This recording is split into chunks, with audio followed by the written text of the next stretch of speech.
Hey there, I'm Eric with Freedom Property Services. I figured I'd go over some stuff about our junk removal service. So I always typically ask for pictures to make sure that there's nothing crazy there and make sure that we can do the job. But it isn't a deal breaker if we don't get pictures from you. But we always do an on-site estimate. We can't give a ballpark estimate. We can't go off of what people describe as what they have, or even we can't even go off the pictures of what people have.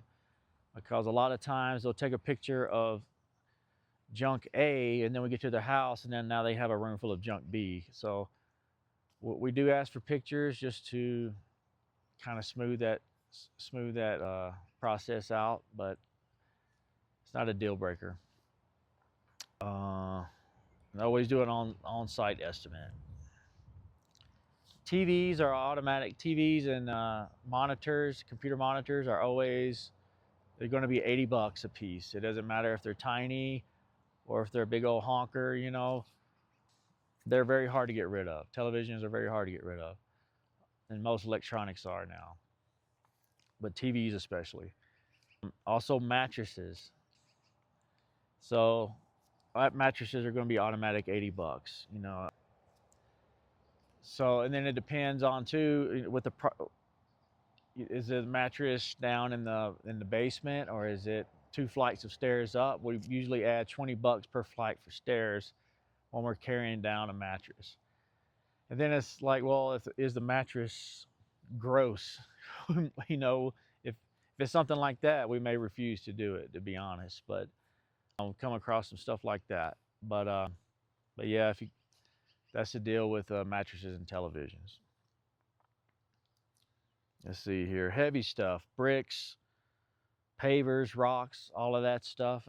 We base the price mostly off of weight and the time it's going to take to do the job.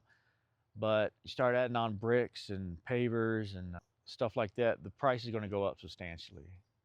We'll try to get something to help you figure something out, something to do with it. But a lot of times, you know, the customer's like, oh, well, I didn't know it was going to cost that much. Well, uh, unfortunately, we can't cheap out too much with the price of fuel and all of our business expenses.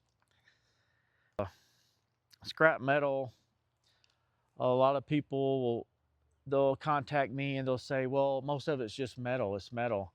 And they think that they're going to get a reduced price. Well, scrap metal really doesn't have that much value now.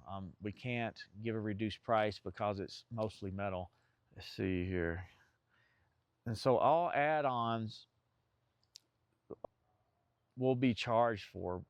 There's a lot of, we've had customers that I walk out to the truck to get something, and next thing I know, they've put a television on the pile that, like, we're just going to la-di-da take the television. We're not getting charged for it. They're trying to sneak it in or whatever, but all add-ons will be charged for. Let's see, paint. We don't take paint and other crazy hazardous waste materials like old herbicides, pesticides, so on and so forth. There's a handful of things that we don't take because it's just too hazardous, and we can't get rid of it. Plus, we don't want to get exposed. Let's see. How to save some money. This time is money. So if the easier the access is to the junk, it, the lower the price is going to be. If it's sitting out in the yard, we'll try to make that price as low as possible. Or the garage is open and everything's sitting right here in a pile. There's no mistaking. But if it comes to, say, going room to room and then going, well, I want this gone, and oh no, keep that there. I don't want you taking that. And then we'll go to another room and say, oh, I want this and this and this gone, but leave that. So that becomes the price goes up with stuff like that. A real good thing to do is, say, like different color masking tape or what have you. That works real well, and you could put, or even a Sharpie. If it's junk and you want it gone, you could put an X on it with a Sharpie, or an X on it with masking tape, or some kind of system to help us recognize what you want gone. Because I mean, we're human. We'll forget something you wanted to keep or vice versa. And so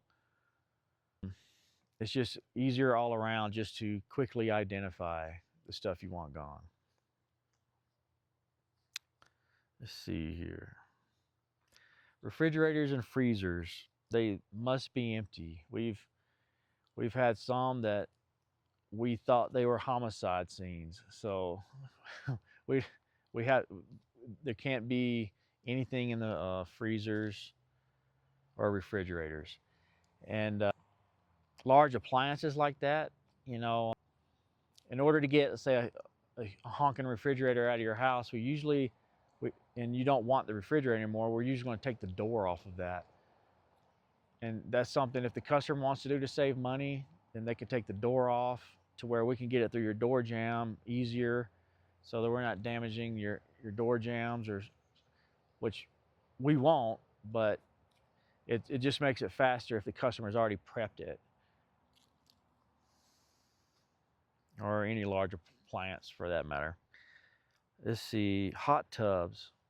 Starting to get into hot tub removal here, but it's mainly demolition and then taking out, because it's a pain in the butt to get them out, especially if they've been waterlogged and everything. But all hot tubs have to be completely disconnected from electrical, have to be completely disconnected from water. And we're insured in case something crazy happens. So just something to note. And last but not least, we take cash app, and what is it? We take credit cards with Square. Yeah, so everything but American Express. Don't leave home without it. All right, I believe that's it.